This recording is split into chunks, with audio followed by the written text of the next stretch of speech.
they do something. Remember, the courts has already done something. Yes. We ain't got to wait for them to do something. They ruled. And they ruled and said that the discriminatory intent was intentional. That's what the court said. You don't have to look at me and say, why Smith said no. I'm telling you what's in the decision of the judges. So it's nothing for us to be passing a bill to wait on because the courts have already ruled. Now, if the court came back and ruled again, then that's something else. I guess you have to, take an approach to do. But to do this, and the court has already ruled, then no, that is shows an effort that y'all don't want us down here. You don't want us in Washington. And you can say that. No, Smith, why you say that? Because the history speaks for itself. That's what this picture is for. And y'all saw, some of y'all saw it yesterday, and I just show it back here to y'all, and I'm going to turn and show it to them. Because, as I said to them yesterday, you know what this represents? The last black people who were able to serve in Congress and in this body before Reconstruction. Since these people have served, the next group of people that had the opportunity to come down here and serve is us. What you're doing here is trying to, whether you intentionally or unintentionally, you're trying to take us back to this point. That's what this means. And the process has already begun. That's why you see these people in here. They've been here before. You hear me say that?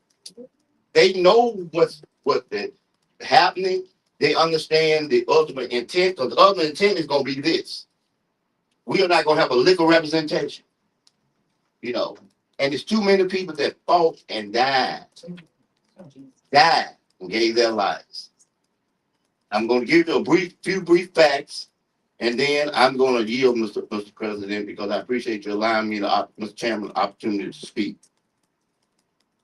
The state of Alabama, within the past 12 months, stipulated in a court order that they would not disturb the court order lines until 2023.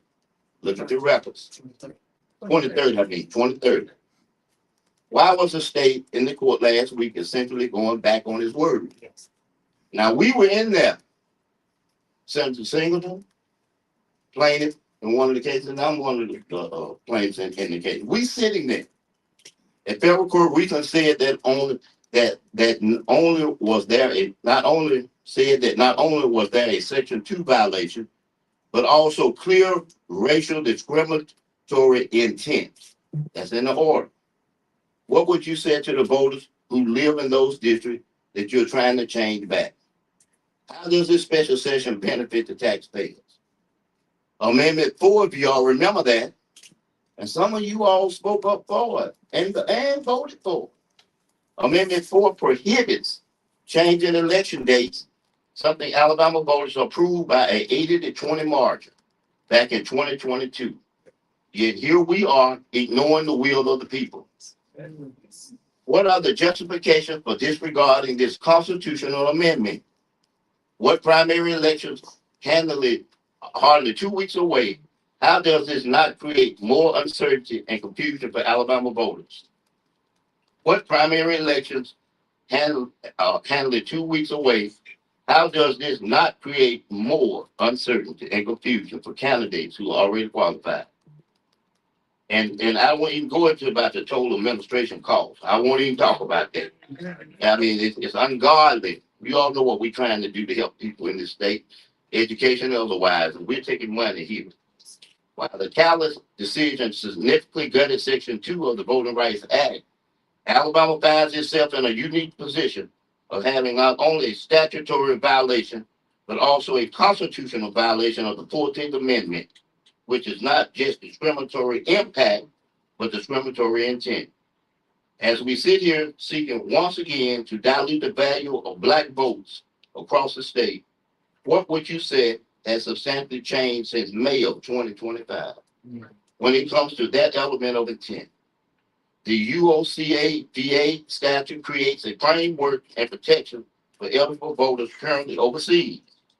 Given how close we are to the May 19th primary, has an impact study been commissioned to determine how many voters or could be disenfranchised as a result of this effort. Simply has the potential impact of the hourly worker, students, and low-income voters who may have already arranged child care transportation for original dates being considered. In fact, the state's represented to the federal court that it would require to run this effort.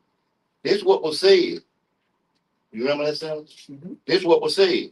It will take a horrendous effort to respond to an injunction issue just 7 weeks before the first date of absentee voting for the 2024 election cycle.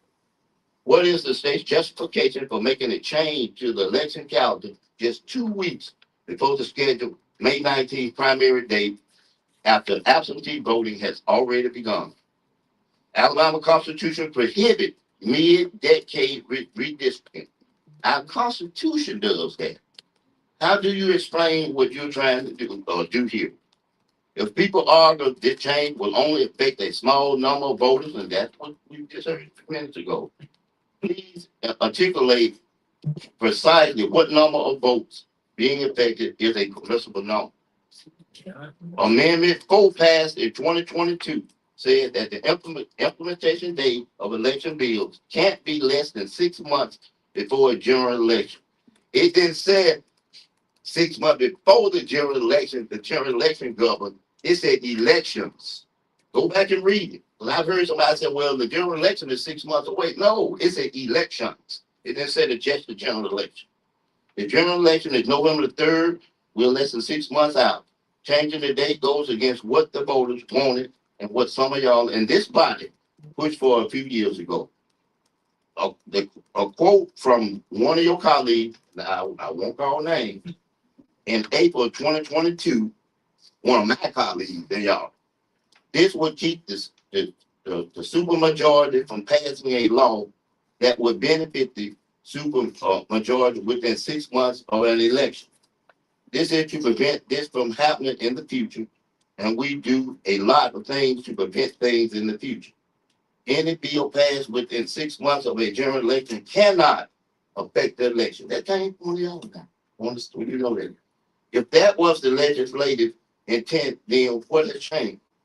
Since Alabama voters are not registered by party affiliation, what methods and demographic criteria are being used to create an alternate district line? Is race being used as a preemptive stand-in to determine whether a district is competitive or not? Last part, during Reconstruction, Alabama elected its first representative to Congress, serving consecutively from 1871 to 1877. It would take another, remember I told y'all this and we're here now, it would take another 115 years and federal intervention before black voters were able to elect another candidate of their choosing. If successfully in your efforts to dilute the black composition of District 2 and 7, what assurances can you give black voters that it won't be another 115 years before we get another meaningful chance to elect our candidate? The overall effect, the moral race to the bottoms create a cycle where voters' choices matter less. Elections are less competitive. Political division worsen. And Alabama deserves a government working for them and their needs, not serving politicians. If voters don't like health care being taken away or these high light bills, they need the power to throw representatives out and elect people who better share their values. If voters don't have that ability, we all lose our freedom. Thank you very much.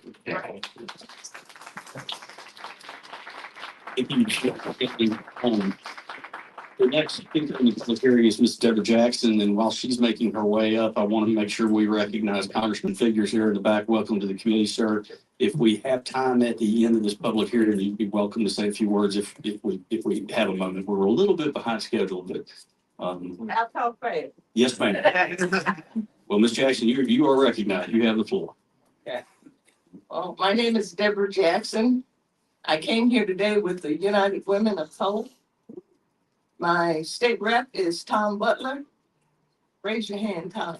Mr. Butler, Senator Butler. He is not on this committee, but we'll tell him you said hi. Okay. Well, I want to start out. I met Kay Ivey 3 years ago in Scottsboro, Alabama, honoring the young men accused of a crime they did not commit. Well, here we are today, this year, celebrating 250 years in our democratic republic. But I can only celebrate 60 years. In 1776, the Declaration of Independence was signed stating that all men were created equal.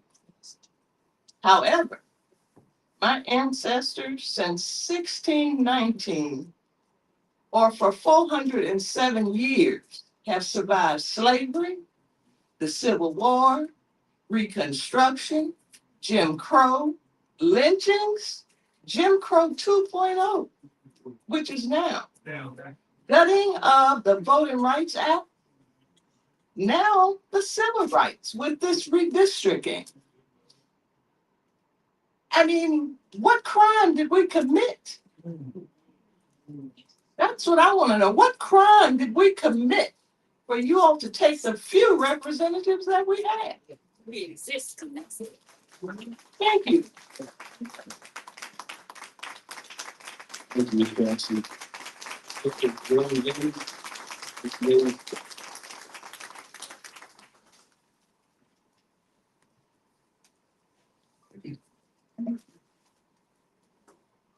Good morning, Mr. Chair, members of the committee, and thank you for the opportunity to speak today. My name is Jerome Dees, and I serve as the Alabama Policy Director for the Southern Poverty Law Center. In Allen versus Milligan, the Supreme Court affirmed that Alabama's congressional map violated Section 2 of the Voting Rights Act by unlawfully diluting Black voting strength. But Alabama's case did not stop with that Section 2 finding, as you heard from Senator Smith. On remand, the three-judge panel made an additional consequential determination. Alabama's enacted map reflected intentional racial discrimination against Black voters in violation of the 14th Amendment's Equal Protection Clause. That distinction is critical in light of the recent Supreme Court decision in Louisiana v. Calais. Put as plainly as possible, nothing in Calais erases Alabama's liability, nor authorizes this legislature to resurrect a map that a federal court found was intentionally designed to diminish Black voting power. This week's attempt at doing so not only tries to disturb settled law, but also directly defies a federal court order grounded in the explicit findings of unconstitutional discrimination. And that harm is real and compounded by what would be a state constitutional violation of Amendment 4, which voters overwhelmingly passed, banning election changes within 6 months of a previously scheduled election. Now, for those saying that it only applies to the general, Sunday, May 3rd, marked the cutoff for that, for a November 3rd general election. When this legislature seeks to undo lawful representation secured through years of litigation, it tells Black voters that even when we prove intentional discrimination in federal court, our rights remain subject to political resistance. This is not about party politics. It is about whether the state of Alabama will respect the Constitution, the rule of law, and the dignity of every voter. I want to close on a personal note, which for those of you that heard my testimony, I rarely ever get into. I'm a 12th generation Black Alabamian.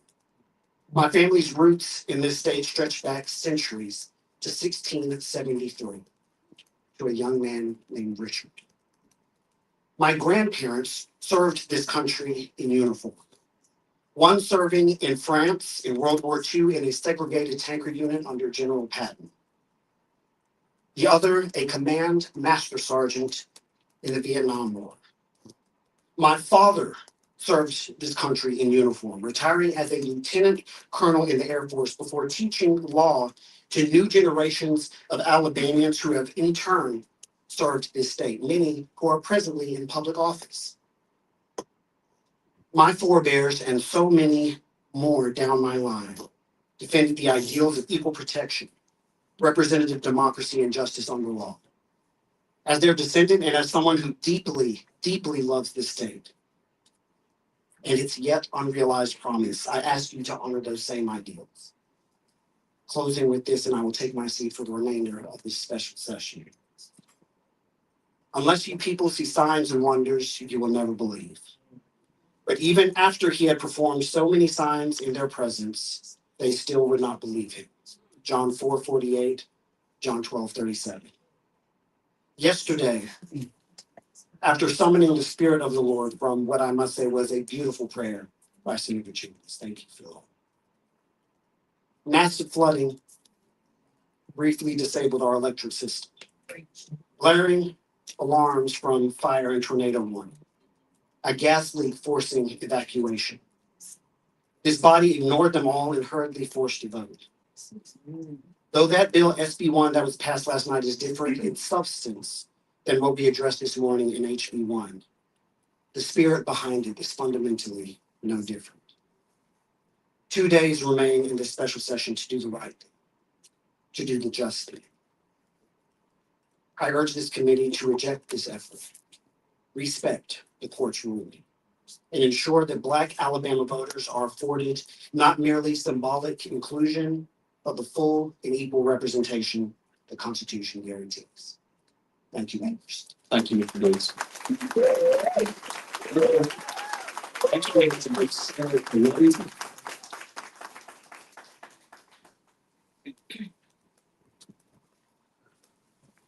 Welcome. Thank you. My name is Sarah Coletti. I live in Senator Orr's district. It's disappointing that he's not here today, but hopefully you'll send my message. I really appreciate that last speaker because I too felt like yesterday's flooding was a message from God. But I just want to say resisting tyranny is a lot like cooking dinner. Voting, peaceful protest, petitioning are all tools that you use in ideal conditions, much like pot holders, tongs, spatulas, etc. And today I got on a bus with a large group of dedicated organizers and activists who still believe in the efficacy of these tools. I still see value in them, but I think our kitchen work has reached a point of urgency where it's at least time to locate a fire extinguisher, if not actively time to start using one. Sometimes fire happens naturally, but in our case, I don't think that's what's going on. We've seen the folks walking around with their matchbooks and their lighters. That's why even as we hand out aprons and spatulas in the form of trying to talk to y'all, we know that when we get off the bus back in Huntsville, we've still got work to do to make sure that all of our comrades, especially the ones under attack, have fire extinguishers and know how to use them. Now, personally, I don't want that to happen. I don't want fire to break out. I live here. So I'm really hoping and I'm begging and I'm praying that y'all will join us in attempting to put out this fire and restore order. Those of you holding the matches, I have faith that our Lord will remember you on Judgment Day.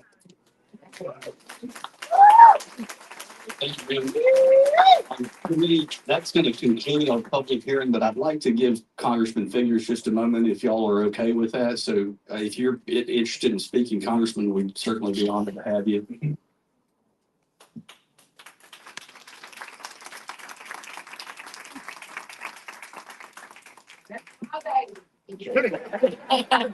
Good to see you too, Senator. Good morning. Good morning. First off, thank you, Senator, for giving me the opportunity to address the committee, and most importantly, thank you to all of you that are in attendance today, making your voices heard. I ran into a gentleman last night, and he said, "Hey, man, I hear your job is on the line." And I told him, "No, Shamar Figures is going to be okay." Your voice is on it. Yeah.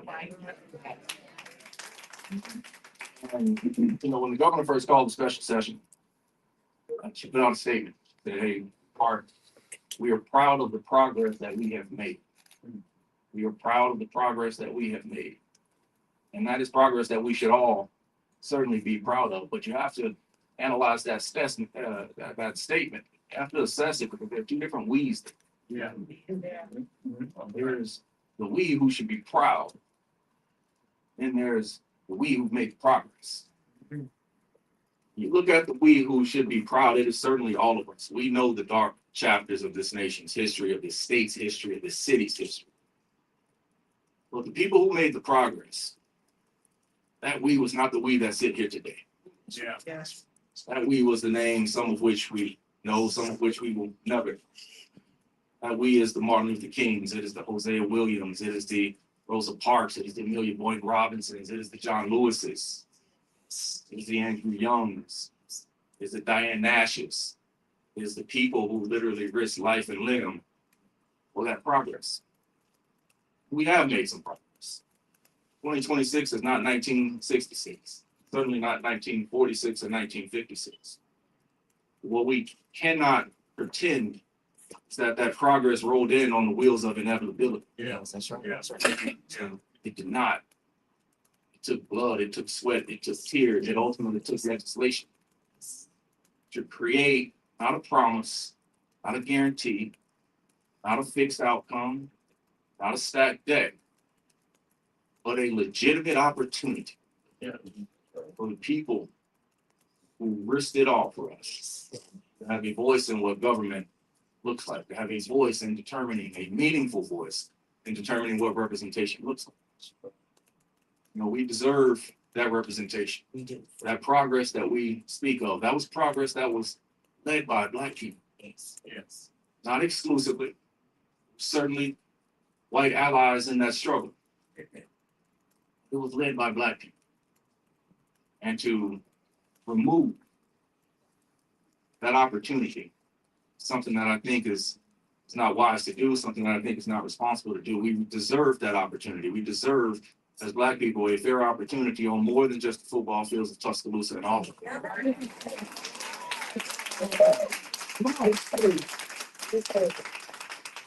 So I come today, I sit here today not as someone defending his job, but as someone defending an ideal, someone defending morals, someone that is not here as a critic, not here as someone to ridicule or humiliate or even to shame you. But I stand here today as the little brother of the state of Alabama, trying to get the big brother to do the right thing. And it is a it will be a sad day to see that opportunity dissipate, because we have fought so much for so long, so long. I don't think anybody on this panel had the privilege to serve with my father. I don't think. But when we talk about the progress we've made, we think about this as being generations ago. It's not. My father was the first Black with Chris England's father to go to the University of Alabama's law school and a few others. It's my dad. I'm just bored. It's my father. He came out of law school and a few years later ended up here as one of the first Black senators elected post-Reconstruction. Which really meant that he was one of the first Black senators really elected, because we know the reasons that Black people were elected during Reconstruction. So we're not talking about things that happened long ago. We're not talking about ideals and principles that are long past. These are things that we should be upholding now, things that we should be upholding today. I'm here as the son, obviously, of a state senator, but more importantly, the son of the state of Alabama. I am damn proud of what this state has overcome. Yeah, I'm proud. I don't think there's another state in America that has overcome more than what we overcome. But to remove the vehicle of that progress, we cannot pretend that progress will remain no more than we can assume that a cake can bake in an oven you turned off yesterday. Right. Come on. We have to keep those protections. We have to keep those opportunities, because this comes with rewards for all of us. There's benefits in having leadership and representation that doesn't all think the same or vote the same or look the same. There's a benefit in that, and it leads to rewards. Even as a member of Congress, the reward for me is not wearing this pin or somebody calling me Mr. Congressman. The reward for me is walking into a town where they tell me you're the first congressman we've ever seen visit us. The reward for me is calling down to cities like Jackson or Laverne or Evergreen and telling them we got $1 million coming your way to help save your hospital. The reward for me looks like standing up in a room and saying that I represent the people of District 2 in the state of Alabama. Most of you, if not all of you, have heard about how I approach this role. It's not a question of anything to me other than what is best for this district. How will this impact the people of this district? It's not about politics to me. Never has been. Yes, I'm a Democrat and I can explain why. It's a separate set. But at the end of the day, I'm somebody from Alabama that wants what's best for the communities of Alabama. I put politics aside. On the same day that the Attorney General of this state issued a blistering rebuke of the governor's decision to commute the death sentence of a Black man who had not killed anybody. That's right, man. I called him that night to help keep a hospital open in my district. That's what representation looks like. It looks like making sure that it's not about the politics. It's not about the race. It is about making sure you are doing and bringing a voice to people in communities that don't often have historically not received that opportunity. And so for me, this ain't about my seat. This is about what's right for the state of Alabama. And there's no group of people in this nation, in this state, that have paid a greater debt to building this state, to overcoming this state, to making this state thrive. Black people.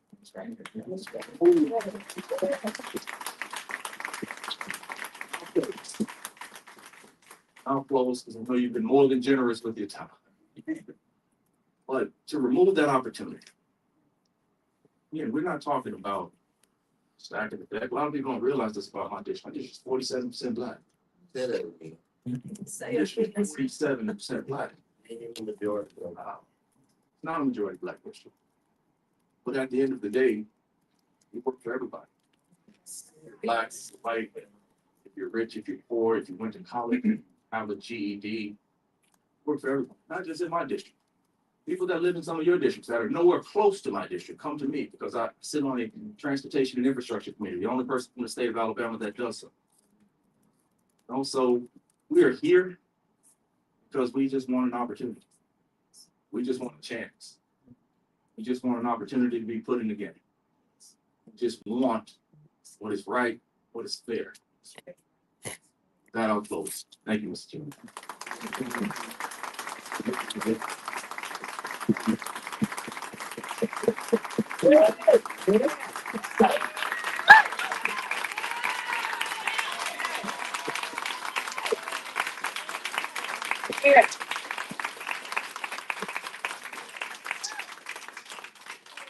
Committee, procedurally, I'd like to go ahead and make a motion and get on the bill and then have our discussion. So it's where I'm moving. I have a motion by Senator Albritton, a second by Senator Chambliss, and now we are, Yes. well, let's, I will assume you'll want some discussion. Is there any discussion on the bill? Okay. Senator Coleman, you're recognized. So much. I'm actually pretty full right now. I was about to call you the speaker, pretty full.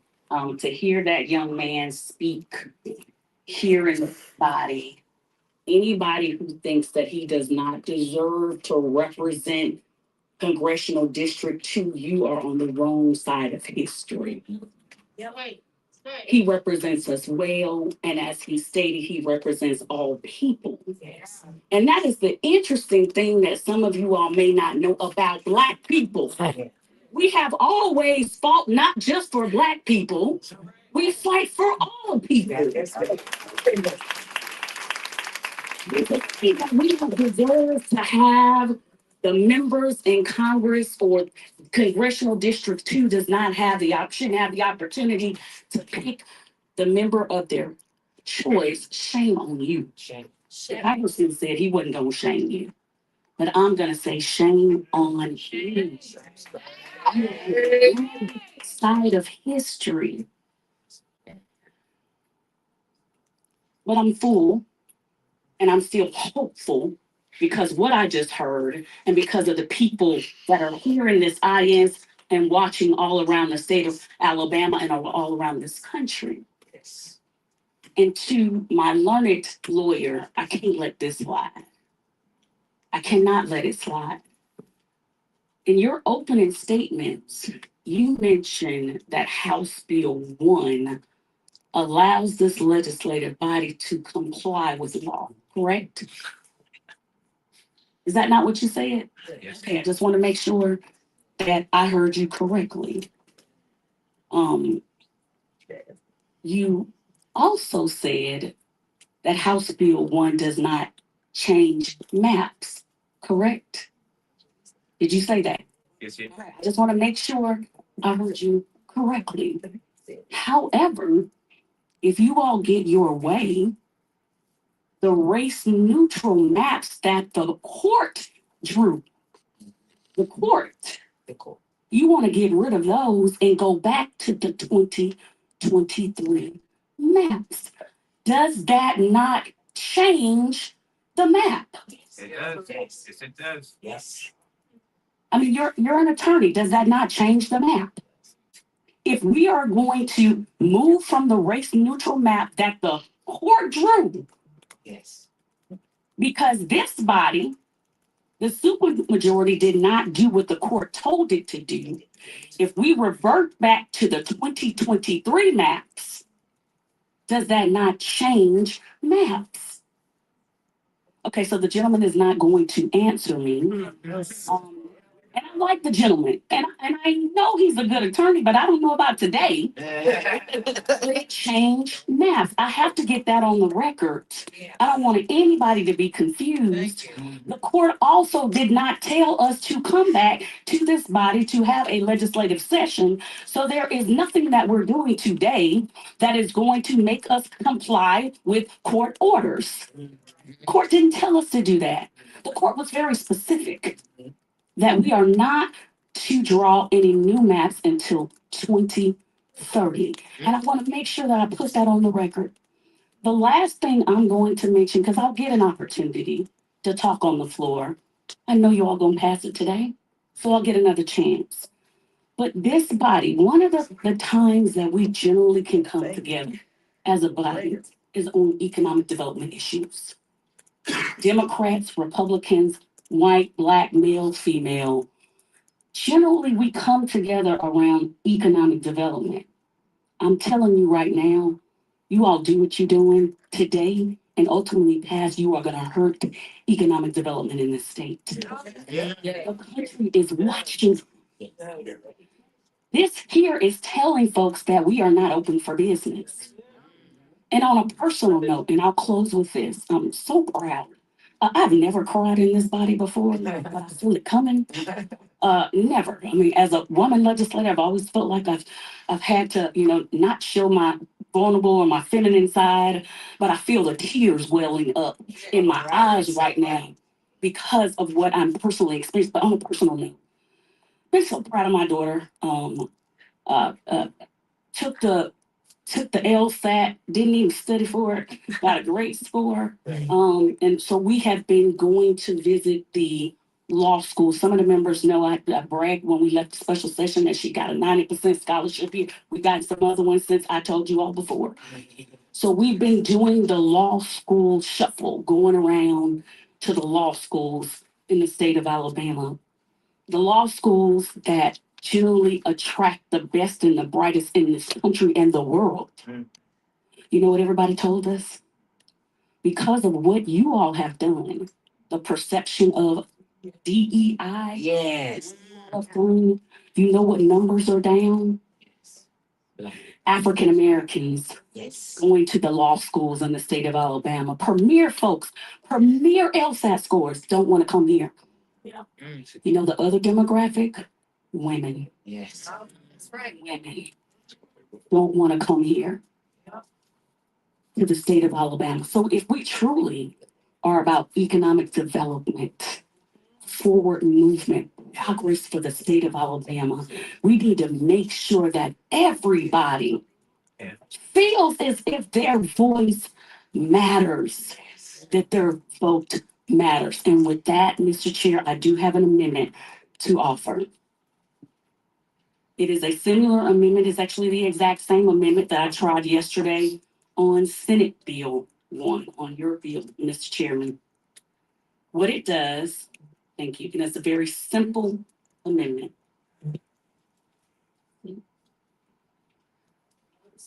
So this bill makes it a mandate under certain parameters that we would have to have another special election. This actually, my amendment gives the state some discretion, and it says, replace line 67 on page 3 with the following. Code of Alabama, 1995, the state may hold a special. Replace line 72 on page 3 with the following. In subsection B, the governor may issue a proclamation. Simple change from a mandate of the word shall to change that to the word may, to give the state of Alabama the opportunity to do the right thing. And with that, I move passage of the amendment. So I have a motion by Senator Coleman, introduction of the amendment, a second by Senator Coleman Madison. Clerk, if you could call the roll. Senator Albritton, Senator Conley, Senator Chambliss, Senator Coleman, Aye. Senator Gudger, Senator Hatcher. Aye. Senator Kelly, Senator Coleman Madison, Senator Hovey, Senator Elliott. No. So the Senator Coleman amendment is not, and we're back in the discussion portion. Already lying down.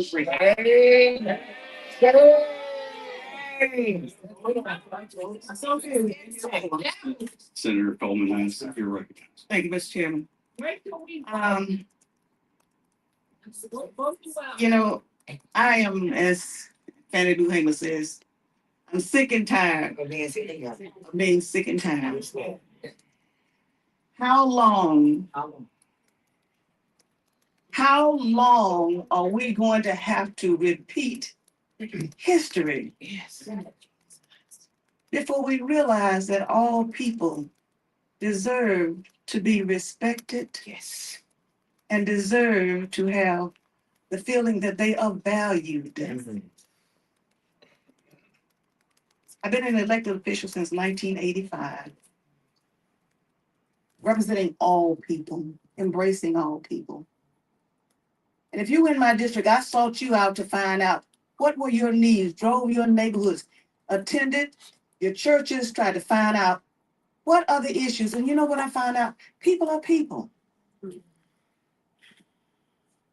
If you hurt me, if you cut me, I bleed the same color you do. I have feelings. And what I don't, this is not what I intended to say right now. And Mr. Chairman, I hope you just allow me to say what I gotta say. Because I don't get it that people are treated less than animals. It's true. It's true. Out of all the things that people of color, I want to thank you all this morning for coming out. You got up early. You got up early. That's right. Because you see, you look up here and you see the few people that are and the people of color. Sometimes we feel like we're out here on this battlefield by ourselves. But this week, you all have become the wind beneath my wings. I want to thank you. And people say, why? Why do you do it? Because you are there. If not us, who? Yes. And as the old song says, I ain't no ways tired. That's right. Every year, we come up with this same thing, a dividing people. Yes. I look out there and I see a rainbow of color. I see a reflection of what this state is about. 250 years that we are celebrating here, the anniversary of this country. The browning of America, it's already here. Sleeping giant, keep poking the bear. Keep poking the bear. I see a lot of young faces, and I'm so glad. You are the future right now, not tomorrow. You are the future right now. I see elderly people. I see diverse populations. I see America. I too sing America. I see you. But I want you to understand, as young people, you see, it's not about us that's here. Even the people who voted this last vote, voted the amendment down. And all it is is, let's don't lock us up, because you see, this is some of our mindset right now. The people who come after us, even the people on the other side, whether you're Republican or Democrats, you're not going to have that same mindset, but we want to ensure that I'm going to lock your brain up by law to make sure that you're going to vote the way this body thinks. The people who believed in slavery, little by little, if you read your Bible, the folks didn't have to wander around 40 years in the desert.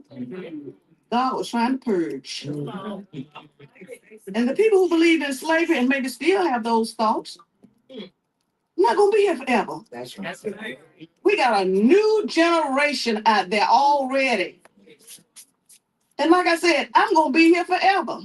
It may not be this face, but it's going to be one that looks like me, and they just waiting right now. If they didn't think about it, I know they're thinking about it now. So understand, when somebody said this doesn't change anything, my sister over here just told you that it does change. You said it doesn't change, and the answer, and I love my colleague here, we served in the House. I was glad when he came to the Senate, but yes, if it doesn't change anything, why are we going through this? Why are we going through this process? What is it going to mean to you? $4.5 million. Taxpayers. I don't want to acknowledge you, but you're going to pay for this. Right? We are taxpaying citizens, and we are going to pay. But I thought we were a country that was created. Said no taxation without representation. I want to ignore a third of the state. And I want to put it into law. You see, the chains have changed from the ankles to put it on your minds, and now to put it in law. This is the new Jim Crow right here. This is a new Jim Crow right here, putting it into law. That's why I say, young people, you got to be ready. You got to understand and know it when you see it. It's not the hoods. You got to know it when you see it. Now, let me say that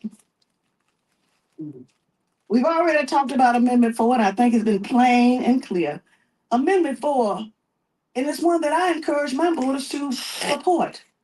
It came from my colleagues. Sometimes we have good ideas. Sometimes we wonder. I won't go there. But anyhow, it was a good idea to say that we can't make any changes to any election laws that we have not given you time to vet and understand what it means and to know what you're voting on. But we come back, the same people that did it, that encouraged it, that brought it to you, and you voted for it, flip-flopping and said, well, we changed our mind because this doesn't suit what we want right now. The Constitution says we, the people. We the people. It's not about us. You see, right now, you got the power. We always say it ain't no fun when the rabbit got the gun. Rabbits Yes. Nice little fuzzy rabbits. You have the power. You have the gun. That's right. And on May 19th and in November, I Yes. want you to use it. That's right. Now, let's say again about my colleague Senator from Selma, not Selma, Greene County, likes to hunt. And there are a lot of my colleagues like to hunt. And they had this law about feeding, baiting for the deer to come out. And I'm like, that is not fair. You got the gun. Get a little deer out and now you're gonna bait it for him to come closer. He doesn't have a chance. And I'm like, I need to teach Bambi how to shoot. It ain't no fun when the rabbit got the gun. But you got the gun right now. Yes, ma'am. Let me just say this in closing. In 250 years, the good old days were not so good. That's right. We celebrate, we honor, we built this country. Yes. You look at Washington, D.C., who laid it out? William Banneker, black man. That's right. We need to know our history. Yes. Y'all need to know our history. Yeah. And like I said yesterday, check out your DNA. All right. I know, man. I'm related to some of y'all. So much so at a family reunion, some of the folks come up and say, "Wait a minute, they family." And Lord, right there in Tuscaloosa, they know who I'm talking about. We all family. But we all get to heaven, it ain't gonna be no color. You think about that. So I want to say to Alabama and to my colleagues, let's not go back. Right. Let's not be referred to as backwards. Yes. 250 years, we don't want to go back. And I can tell you right now, we won't go back regardless of what you do.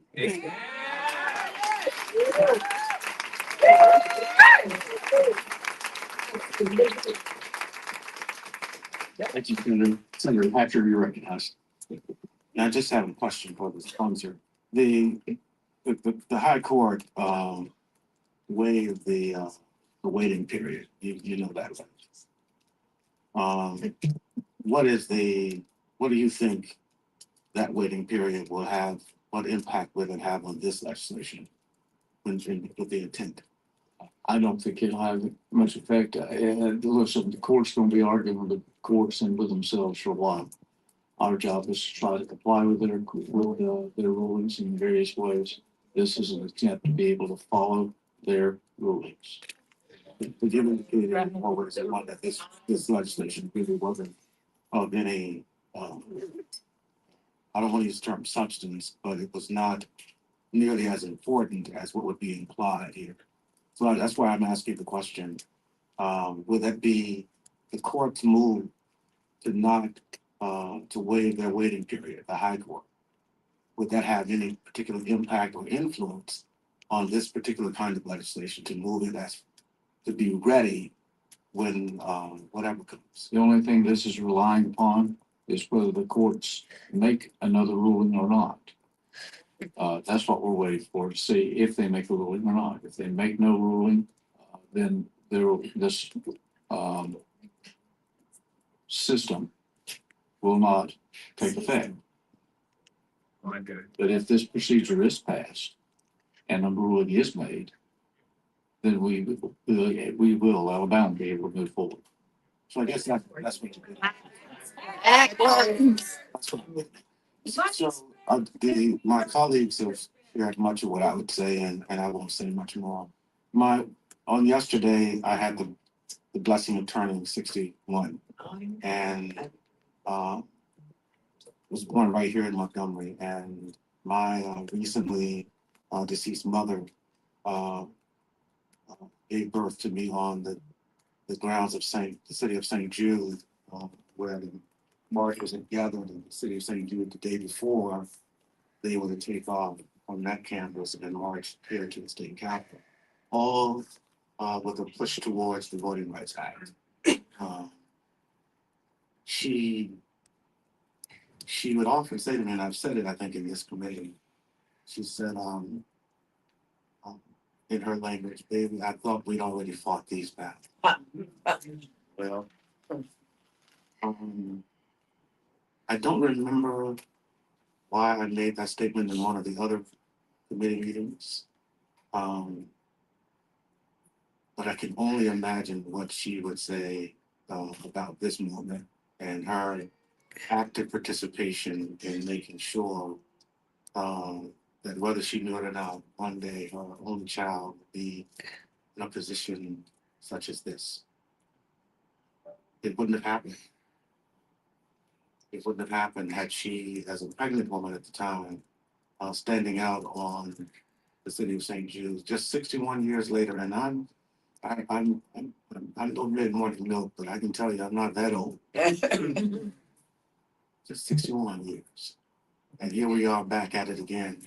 It reminds me very easily of W.E. Du Bois writes this amazing book, The Dawn of, it was the dawn of democracy. And in The Dawn of Democracy, he makes the statement very clearly. He says, I'm paraphrasing, that the Black folk will have to have the franchise, the voting franchise, as a necessity for life in the country. Now, here we are. I believe, if I'm not wrong, that book was written in 1903. Someone can fact check me, but it was a long time ago.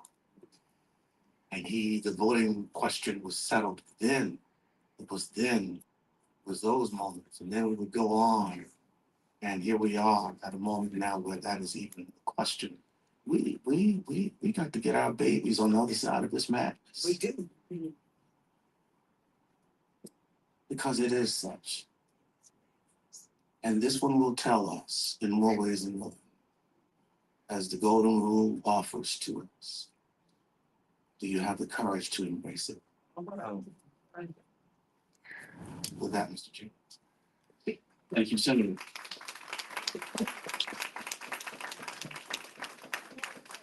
Clerk, please call the roll. Senator Albritton. Aye. Senator Carnley. Senator Chambliss. Senator Coleman. No. Senator Gudger. Senator Hatcher. No. Senator Kelly. Senator Coleman Madison. No. Senator Hovey. Senator Elliott. Aye. Members, the bill receives a favorable report. Thank you.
I want y'all to chant back, not me. Who's scared? Not me. Who's scared? Not me. Who's scared? Not me. Who's scared? Not me. Who's scared? Not me. Who's scared? Not me. Who's scared? Not me. Who's scared? Not me. Who's scared? Not me. Ain't never scared. Not me. Ain't never scared. Not me. Ain't never scared. Not me.